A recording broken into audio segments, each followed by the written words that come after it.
ہے یہ once upon a time کہ ہمارے والد محترم کو جنت سے نکالا گیا تھا۔ اس واقعہ میں بہت سارے اسباق ہیں۔ قرآن جب کوئی تاریخی واقعہ سناتا ہے تو قرآن کے پیش نظر جنرل نالج بولیں نہیں ہوتی، جنرل نالج کے لیے نہیں، کیونکہ جنرل نالج کے واقعات تو بہت ہیں۔ تبھی قرآن تاریخ بھی مینشن نہیں کرتا ہے کہ یہ واقعہ کس سن میں ہوا۔ نوح علیہ السلام کا قرآن نے بتایا 950 سال تبلیغ کی، کس سن میں آئے اس تاریخ کا قرآن تذکرہ بولو نہیں کرتا، کیونکہ تمہیں اس سے کیا لینا دینا کہ کس تاریخ میں آئے تھے۔ مورخین بتاتے ہیں کہ یہ اس سن میں ہوا تھا قبل مسیح اتنے ہزار سال پہلے، اور یہ جیسے ابراہیم علیہ السلام اگر ہم ان کی ہسٹری اٹھا کے دیکھتے ہیں تو ہمیں اندازہ ہو جاتا ہے کہ آج سے تقریباً 4000 سال پہلے ابراہیم علیہ السلام دنیا میں آئے، کیونکہ جو سلسلہ نسب چلتا ہے نا وہ اتنا ہی چلتا ہے۔ لیکن قرآن واقعات میں تاریخ کو مینشن نہیں کرتا، بلکہ حدیثوں میں بھی نہیں ہوتا۔ یہاں تک کہ آپ اسلامی تاریخ میں واقعات دیکھیں جو احادیث میں واقعات بیان ہوئے ہیں، خود جن کا براہ راست نبی کی سیرت سے تعلق ہے، ان میں بھی بہت اہم واقعات میں تاریخوں کو محفوظ نہیں کیا گیا۔ بعض دفعہ ہسٹری میں تاریخ اس لیے نہیں بتائی جاتی کہ وہ واقعی غلط ہوتا ہے، تبھی آپ کو پوری تفصیل معلوم نہیں ہوتی۔ آپ جب عدالت میں گواہی دیتے ہیں فلاں شخص نے چوری کی ہے، جج پوچھتا ہے کس دن، آپ کہتے ہیں پتہ نہیں۔ جج پوچھتا ہے کہ ٹائم کیا ہو رہا تھا، چلو ڈیٹ بھول گئے ہو، ٹائم کیا ہو رہا تھا، آپ کہتے ہو پتہ نہیں۔ جج پوچھتا ہے سردیوں کا موسم تھا کم بخت گرمیوں کا موسم تھا، کچھ تو منہ سے پھوٹنا، آپ کہتے ہو یہ بھی مجھے یاد نہیں۔ جج کہتا ہے کہ اس کا مطلب آپ چھوڑ رہے ہو، ٹھیک ہے نا، آپ کیا کر رہے ہو، جھوٹ بول رہے ہو۔ تو تاریخ اگر معلوم نہ ہو تو بعض دفعہ تو یہ اس کی علامت ہوتی ہے کہ یہ واقعہ ہے ہی نہیں، کیونکہ بندہ پوری ڈیٹیل بتا ہی نہیں رہا۔ لیکن بعض دفعہ یہ اس کی علامت ہوتی ہے اگر یعنی وہ واقعہ کا ثبوت پہلے سے ثابت ہو، پھر بھی آپ ڈیٹ کو مینشن نہیں کر رہے، لیکن آپ نے دوسرے دلائل سے ثابت کر دیا کہ یہ واقعہ ہوا ہے، ایسے موقع پہ ڈیٹ نہ بتانا اس کی علامت نہیں ہے کہ واقعہ غلط ہے۔ اس کی علامت ہے کہ اگر ان چیزوں میں آپ کو لگا دیا گیا تو اس واقعے کا جو اصل سبق تھا، اصل مقصد تھا، وہ مقصد نظروں سے اوجھل ہو جائے گا۔ اگزامپل کے بغیر، مثال کے بغیر آج کل بات سمجھ میں آتی نہیں ہے لوگوں کی، یہ بڑا مسئلہ ہے۔ کہتے ہیں نا کوئی مثال دو۔ دیکھیے رسول اللہ صلی اللہ علیہ وسلم ایک دن پیدا ہوئے تھے، اس کو تو ساری دنیا بھی مانتی ہے کہ نہیں مانتی، گورے بھی مانتے ہیں، ہاں بھائی یہ واقعہ ہے۔ حتیٰ کہ جو ایتھیس ہے نا، ملحد، جو بالکل ہی مذہب کے جڑ سے ہی منکر ہیں، وہ بھی کہتے ہیں کہ محمد بن عبداللہ نامی شخص دنیا میں آئے تھے۔ وہ الگ بات ہے، وہ ان کو جھوٹا نبی کہہ دیتے ہیں معاذ اللہ، اور ایک دن دنیا سے گئے بھی تھے۔ کیا خیال ہے، غلط تو نہیں کہہ رہا؟ اسلامی تاریخ میں اس سے بڑا واقعہ کوئی ہو سکتا ہے؟ کیونکہ اسلامی تاریخ، اسلام کے بانی کون ہیں، بانی سے میری مراد یعنی جنہوں نے اسلام کا تعارف کروایا، محمد ابن عبداللہ صلی اللہ علیہ وسلم ہے یا نہیں ہے؟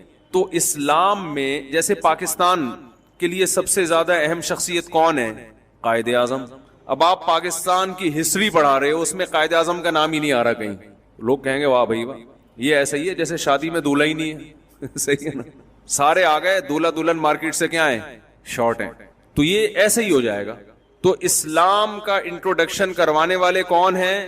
محمد صلی اللہ علیہ وسلم۔ تو اسلامی تاریخ میں محمد صلی اللہ علیہ وسلم کی پیدائش اور آپ کا دنیا سے جانا، اس سے بڑا واقعہ اسلامی تاریخ میں نہیں ہوا، لیکن دونوں کی تاریخیں مارکیٹ سے کیا ہیں، بولو شارٹ۔ مسلمانوں کے پاس ریکارڈ ہی نہیں ہے۔ یہ عجیب بات ہے کہ نہیں ہے؟ آپ کو حیرانگی نہیں ہو رہی، مجھے آپ کی حیرانگی نہ ہونے پر حیرانگی ہو رہی ہے۔ دونوں کی تاریخیں مسلمانوں کے پاس، بولو نا یار، محفوظ ہی نہیں ہے۔ کوئی غیر مسلم اعتراض کر سکتا ہے یار تم تو کہہ رہے ہو اسلام اتنا محفوظ ہے، ایک ایک ادا نبی کی محفوظ ہے، تمہیں تو ڈیٹ آف برتھ اور ڈیٹ آف ڈیتھ ہی معلوم نہیں ہے۔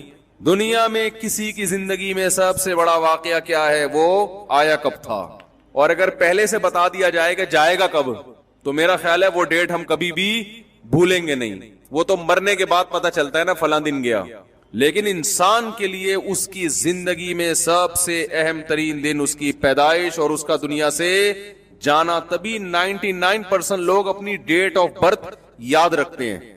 خاص طور پر کوئی سیلیبریٹی ہو, کوئی مشہور شخصیت ہو, اس کی ڈیٹ آف برتھ نہیں بھولی جاتی. اس کی تو ہسٹری میں سب سے پہلے لکھا یہ جاتا ہے کہ آپ کس تاریخ کو پیدا ہوئے. یہاں سے تو سوانح حیات شروع ہوتی ہے. آپ کسی کی حیات پر جب کوئی لکھتے ہیں تو سب سے پہلے بتایا جاتا ہے پیدا کس دن ہوئے. یہ اس سے اندازہ ہوتا ہے کس صدی کے ہیں, یہ کس ماحول میں تھے, کہاں پیدا ہوئے اور کب پیدا ہوئے.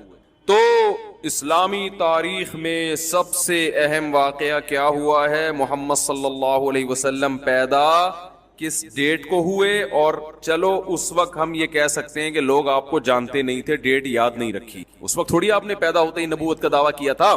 اس وقت یہ تاریخ نظروں سے اوجھل ہو سکتی, لیکن وفات کا تو پتا ہونا چاہیے نا, کہ جس دن آپ کا انتقال ہوا اس دن تو صحابہ کے لیے اس سے بڑا حادثے کا دن کوئی تھا نہیں. بعض جانوروں نے اپنے آپ کو ہلاک کر دیا غم میں.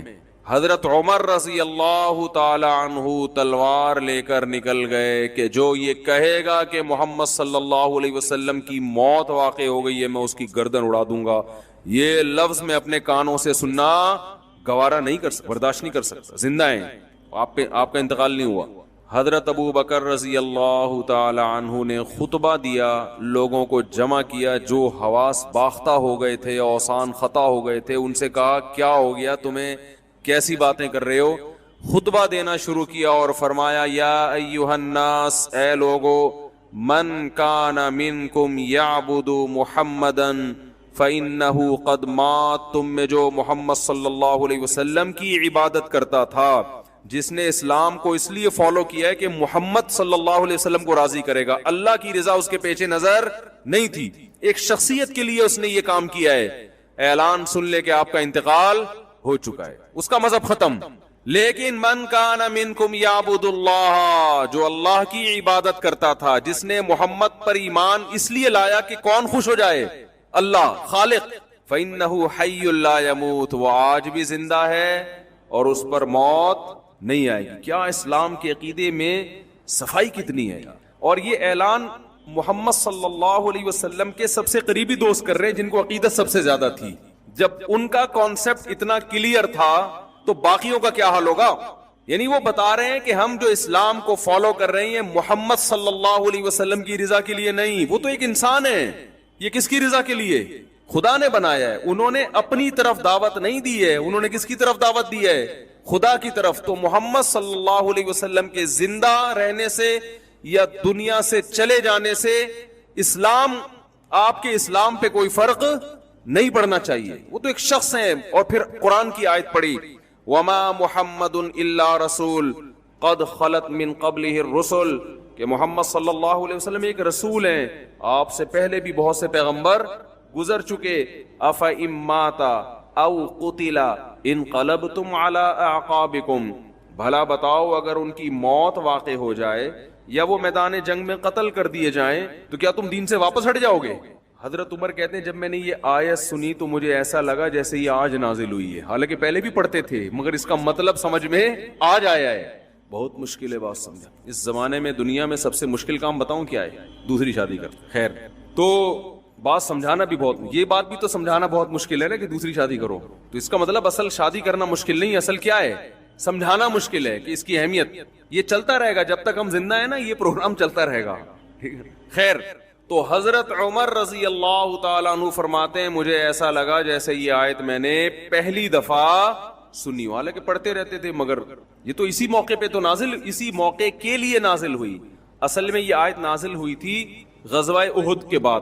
غزوہ احد میں یہ افواہ پھیل گئی تھی کہ آپ صلی اللہ علیہ وسلم شہید ہو گئے. بہت سے صحابہ نے کیا تلوار اٹھائی, انہوں نے کہا آپ زندہ رہ کے کیا کرنا, جاؤ لڑو تم بھی شہید ہو جاؤ, کیا فائدہ زندہ رہنے. اس پہ قرآن نے کہا کہ بھائی تم جو اسلام کو فالو کر رہے ہو وہ کس کے لیے, اللہ کے لیے. محمد صلی اللہ علیہ وسلم ایک پیغمبر ہیں, کوئی پیغمبر دنیا میں ہمیشہ کے لیے نہیں آتا, وہ اس کا ایک وہ میسنجر ہے, اس کا کام ہے اللہ کا پیغام بندوں تک پہنچانا اور دنیا سے چلے جانا. تو تم نے اسلام کو فالو کرنا ہے اللہ کے لیے. نبی کی موت اور نبی کی حیات سے تمہارے اسلام پہ فرق نہیں پڑھنا چاہیے. ایک اشکال کا جواب دے کے ہم آگے چلتے ہیں. اشکال یہ ہوتا ہے کہ خود نبی کی رضا یہ بھی تو اسلام میں ایک پسندیدہ کام ہے نا. حضرت ابو بکر فرما رہے ہیں کہ جو اللہ کے لیے کرتا تھا تو وہ تو زندہ ہے, جو نبی کے لیے کرتا تھا تو گویا اس کو مایوس کر رہے ہیں. بھائی نبی کے خوش کرنے کے لیے اگر اسلام پر عمل کر رہے ہو تو نبی تو چلے گئے. تو گویا یہ ایک طرح سے حوصلہ شکنی ہے نا کہ بھئی تمہاری تو معاذ اللہ بظاہر نیت ہی ٹھیک نہیں تھی. تو سوال یہ پیدا ہوتا ہے کہ نبی صلی اللہ علیہ وسلم کو خوش کرنا یہ تو بذات خود ایک اچھا کام ہے نا, یہ بھی تو ایک شریعت میں مقصود ہے نا, یہ بھی تو اسلام میں ایک پسندیدہ کام ہے. پیغمبر ہیں آپ, کوئی عام شخصیت تھوڑی ہیں. اس کا جواب سمجھیں, اس سے اسلامی عقیدے کا آپ کو اندازہ ہوگا کہ اسلام میں پیغمبر کی حیثیت کیا ہوتی ہے. تو یاد رکھیں آپ صلی اللہ علیہ وسلم کی دو حیثیتیں ہیں.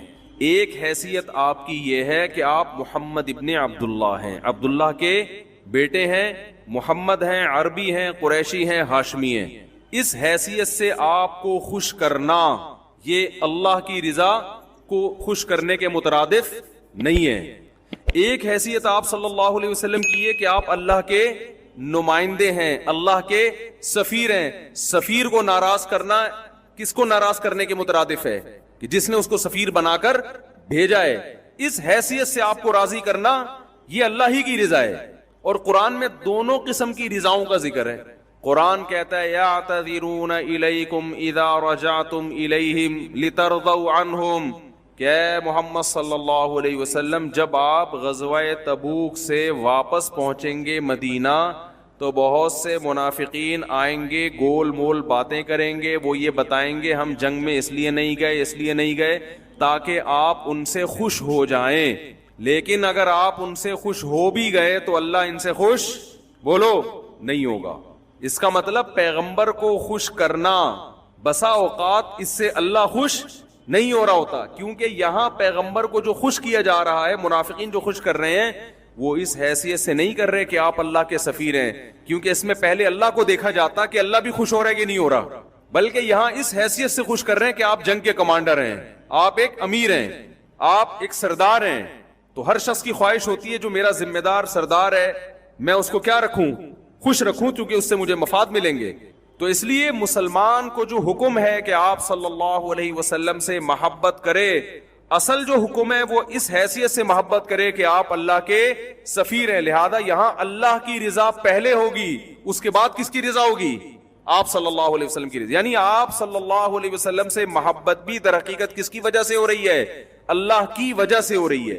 اللہ سے محبت نبی کی وجہ سے نہیں ہو رہی, نبی سے محبت کس کی وجہ سے ہو رہی ہے؟ اللہ کی وجہ سے ہو رہی ہے. تو اللہ کیا ہے اسلام میں؟ اصل اللہ ہے, کیونکہ ہمیں پیدا کرنے والا وہ ہے. بہت میرا خیال ہے اتنی مشکل بات نہیں ہے, دوسری شادی سے تو آسان ہی ہے نا, آپ دوسری نہ کریں لیکن یہ بات تو سمجھ جائیں نا, یہ تو آسان سی بات کی ہے میں نے. جبکہ ہمارے ہاں بعض لوگ نبی کی حیثیت کو اتنا بڑھا دیتے ہیں کہ ان کی تقریروں سے ایسا لگتا ہے کہ اصل کون ہے؟ اصل نبی ہیں, اللہ معاذ اللہ دوسرے نمبر پر ہے. تو یہ بھی ایک نوعیت کا شرک ہے. تو خیر میں یہ عرض کر رہا تھا, میں کیا عرض کر رہا تھا ذرا یاد ہے آپ کو؟ ہاں میں یہ عرض کر رہا تھا کہ اسلامی تاریخ میں سب سے بڑا واقعہ کیا ہوا ہے؟ آپ صلی اللہ علیہ وسلم کی پیدائش. چلو اس وقت ہم کہتے ہیں لوگوں کو کیا پتا تھا کہ آپ پیغمبر بنیں گے, لیکن آپ صلی اللہ علیہ وسلم کی وفات کے وقت تو یہ غم تھا صحابہ کو, اس سے بڑا صدمہ صحابہ کو تاریخ میں نہیں پہنچا. اتنا بڑا صدمہ, کیونکہ عشق کی حد تک محبت تھی صحابہ کرام کو. اور حضرت عمر جیسا مضبوط دل وہ یہ لفظ سننے کے لیے تیار نہیں ہے کہ کوئی یہ کہے کہ آپ پر موت واقع. انسان کو بہت محبت ہوتی ہے نا, وہ نہیں سنتا. خوشی کی خبر بھی انسان سے برداشت نہیں ہوتی, بہت زیادہ خوشی ہو. غم کی خبر بھی انسان سے برداشت نہیں ہوتی, بہت زیادہ خوشی بھی برداشت نہیں ہوتی. اس پہ وہ مشہور واقعہ ہے نا کہ ایک آدمی کی 5 کروڑ روپے کی لاٹری نکل گئی. اب اس کو اطلاع دیں تو ڈر یہ تھا کہ یہ مر نہ جائے کہیں خوشی سے. غریب آدمی ہے, پکوڑے بکوڑے بیچتا ہوگا بیچارہ, گولے گنڈے کی کوئی ریڈی لگاتا ہوگا. اب اس کو 5 کروڑ کا بتائیں گے تو یہ خوشی سے کیا ہو جائے گا, مر نہ جائے. تو ماہرین نے کیا کیا کہ بھئی نفسیاتی ڈاکٹر بھیجا جائے اس کے پاس. نفسیاتی ڈاکٹر اس کو آرام آرام سے سمجھائے گا. کوئی کسی طرح سمجھائے گا اس کو, یہ خبر بھی دے دے گا کہ 5 کروڑ کی لاٹری نکلی ہے, اور اس طرح سے دے گا کہ یہ مرے گا بھی نہیں. تو نفسیاتی ڈاکٹر چلا گیا, اس نے جا کے اس کو پہلے سمجھانا شروع کیا. فرض کرو تمہارے 10 لاکھ روپے کی لاٹری نکل آئے تو کیا کرو گے؟ نے بتایا بھائی یہ کروں گا, 6 گولے گنڈے اور لگا دوں گا, پورا دکان کھول لوں گا, یہ کر لوں گا, وہ کر لوں گا. جب یہ مانوس یعنی اس سے مانوس ہو گیا نا, اس نے کہا یہ ہو سکتا ہے تمہارے ساتھ, یہ بتا دوں 10 لاکھ کی لاٹری نکل سکتی ہے, کچھ ایسی اطلاعات آ رہی ہیں کہ تمہاری 10 لاکھ کی لاٹری نکلی ہے. جب اس کا اس کو وہ خوشی برداشت کر پایا تو پھر 20 لاکھ پہ آیا. ہوتے ہوتے ہوتے بالآخر اس نے کہا اب یہ اس قابل ہو گیا ہے کہ اس کو میں 5 کروڑ بولو بھائی بتا. تو آخر میں آ کے اس سے کہنے لگا کہ اچھا فرض کرو تمہاری 5 کروڑ کی لاٹری نکلے تو تم کیا کرو گے؟ وہ خوشی سے کہتا ہے آدھے تجھے دے دوں گا. یہ بولا اور یہ نفسیاتی ڈاکٹر انا للہ یہ خوشی سے مر گیا. اس کا علاج کے لیے آیا تھا, خود کیا ہو گیا جب اس نے کہا نا اگر لاٹری واقعی نکل آئی نا تو 2.5 کروڑ کس کے دے دوں گا؟ تجھے. نے کہا اچھا بس یوں کہا اور ڈھم دے. تو یہ خیر میں سنا رہا ہوں یہ بتانے کے لیے کہ غم کی خبر بھی اچانک نہیں سنائی جاتی. خوشی بہت زیادہ, اس سے بھی آدمی اوپر سے کیا ہو جاتا ہے, پاگل ہو جاتا ہے. ایسے بھی لوگ ہیں, ہارٹ اٹیک کا واقعہ ہوا ہے, امریکہ کا ویزا مل گیا اور مر گیا. وہ یہ واقعہ میں نے سنا ہے اور مستند ذرائع سے سنا ہے. امریکہ کا ویزا ملا, خوشی میں ہی مر گیا. تو اب تو اتنی لوگوں میں امریکہ کی نہیں ہے, پہلے تو بہت امریکہ کو چلا جائے تو پتہ نہیں کہ اب تو وہ بہت سے گئے نا, انہوں نے کہا کچھ بھی نہیں ہے, وہی ہے جو یہاں پر ہوتا ہے نا, اور کوئی بس گٹر کے ڈھکن بند ہوتے ہیں, یہاں کھلے ہوئے ہوتے ہیں, اس سے زیادہ کوئی خاص فرق نہیں ہے. ٹھیک ہے نا. تو آپ بتاؤ اتنا بڑا اسلامی تاریخ میں دن آیا مگر اس کی تاریخ یہ جو 12 ربیع الاول کہتے ہیں نا, یہ ایسے ہی ہے, نہیں ہے. 12 ربیع الاول کسی مستند حدیث میں نہیں ہے. اتنا اختلاف ہے کہ آپ صلی اللہ علیہ وسلم کی وفات کس ڈیٹ میں ہوئی ہے, اچھا خاصا اختلاف, اور ضعیف روایتیں ہیں. کوئی کہتا ہے 12 ہے, کوئی کہتا ہے 8 ہے, کوئی کہتا ہے 9 ہے. یہ ہے کہ ربیع الاول اور پیر کا دن, ڈیٹ معلوم نہیں ہے. سوال پیدا ہوتا ہے, گورا اعتراض کر سکتا ہے یار ایک طرف تم یہ بھی بتاتے ہو ہمارے نبی مسکراتے تھے تو کتنے دانت نظر آتے تھے, ہمارے نبی کے سر میں آخر عمر میں سفید بال کتنے تھے یہ تک صحابہ نے بتایا, کھجور کھا کے کھجور کی گٹلی کیسے پھینکا کرتے تھے, آپ صلی اللہ علیہ وسلم کی چال کیسی تھی, آپ صلی اللہ علیہ وسلم کھانے سے پہلے کیا دعا پڑھتے تھے, کھانے کے بعد کیا الفاظ کہتے تھے, آپ صلی اللہ علیہ وسلم تہجد میں کتنی رکعتیں پڑھا کرتے تھے, کتنی لمبی نماز پڑھا کرتے تھے, اپنی زوجات سے کیسے پیش آیا کرتے تھے, ان سے کیسے اخلاق سے بات کیا کرتے تھے, گھر میں آتے تو انداز کیا ہوتا, گھر سے نکلتے تو انداز کیا ہوتا, ایک ایک چیز محفوظ ہے.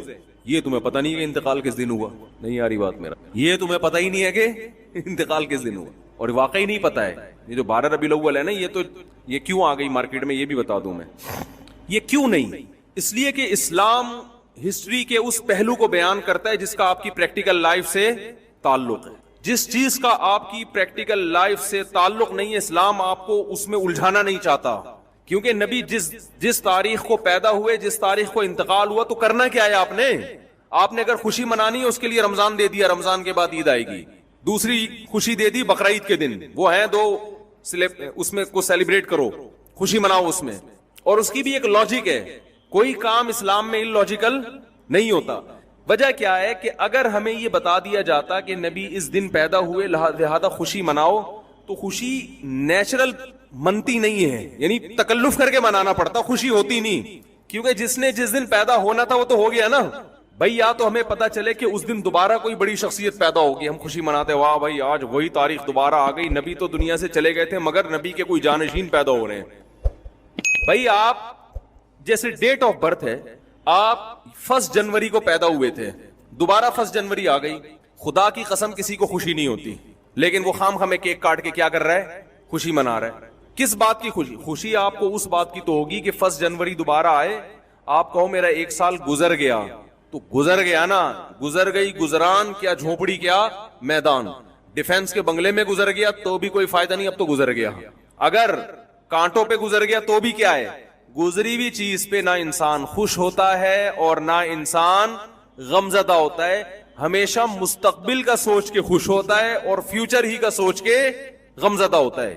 بہت مشکل ہے بات سمجھانا, بہت مشکل ہے بات سمجھانا. دیکھو ایک آدمی ڈیفنس کے 1000 گز کے بنگلے میں ایئر کنڈیشن روم میں پہ لیٹا ہوا ہے, 1 جنوری کو پیدا ہوا تھا, کسی نے آ کے بتایا 1 جنوری اور تم 30 سال کے ہو گئے. لیکن یہ ہم تمہیں بتا دیں کہ اگلا 1 جنوری تمہیں دیکھنا نصیب بولو نہیں ہو, اور تمہاری جاب بھی گئی ہے, تمہارا بزنس بھی ٹھپ ہو گیا, اب تمہارا یہ مکان بکے گا, اور ڈیفینس سے تم موو ہو جاؤ گے گندے نالے کی طرف. میں کسی علاقے کا نام نہیں لوں گا, وہ پھر علاقے یار ہم لوگ اتنے ہیں کہ آپ ہمیں مثالوں میں بھی رگڑتے رہتے. کوئی بھی نالا ہے اس کے اوپر, اب دیکھ لیں نالے کہاں کہاں ہیں, بہرحال نالے ہی نالے ہیں یہاں پہ. تو آپ اب کسی غریب علاقے کی طرف آپ کیا ہو جاؤ گے, شفٹ. لیکن چونکہ آج 1 جنوری ہے, ٹھیک ہے نا, تو ہم رونا نہیں.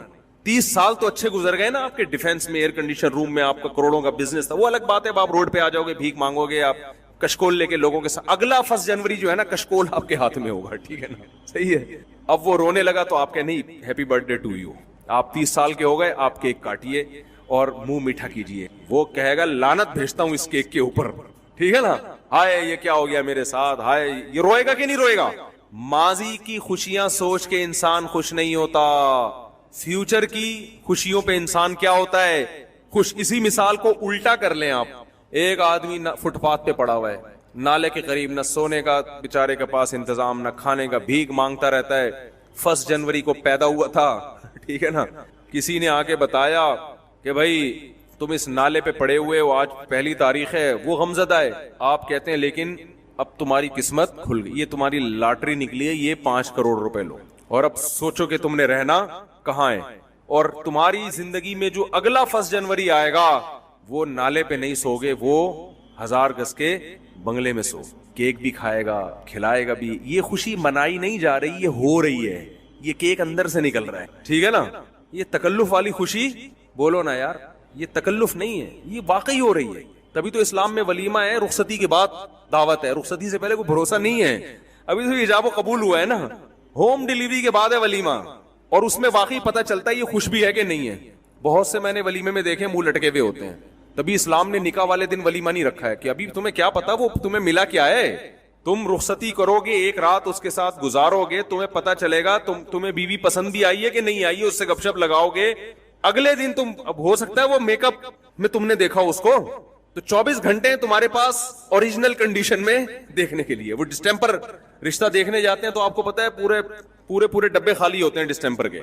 تو اس کے بعد پھر تم سوچو گے کہ ولیمہ کرنا بھی ہے کہ نہیں کرنا. کچھ دن پہلے دولہا سے میری ملاقات ہوئی, ایسا وی آئی پی سیٹ اپ ماشاء اللہ, آپ کو اس دولہے کا بھی ذہن نہیں جائے گا اس طرف. اس کو کیا پتا, میرے تو بہت سارے وی آئی پی دولہے ہیں جن کی شادیوں میں جاتا ہوں, ہو سکتا ہے وہ دولہا جو سمجھ رہا ہے وہ آپ نہیں ہے بھائی, کوئی بھی بیان سن رہے ہیں نا, وہ آپ نہیں, وہ آپ کے علاوہ کی بات ہو رہی. اب سب میرے ساتھ سیلفیاں لے رہے ہیں, مفتی صاحب آئے ہوئے, اور دولہا اسپیشل کہ مفتی صاحب کے ساتھ سیلفی لینی ہے, مفتی صاحب کو جانے نہیں دینا.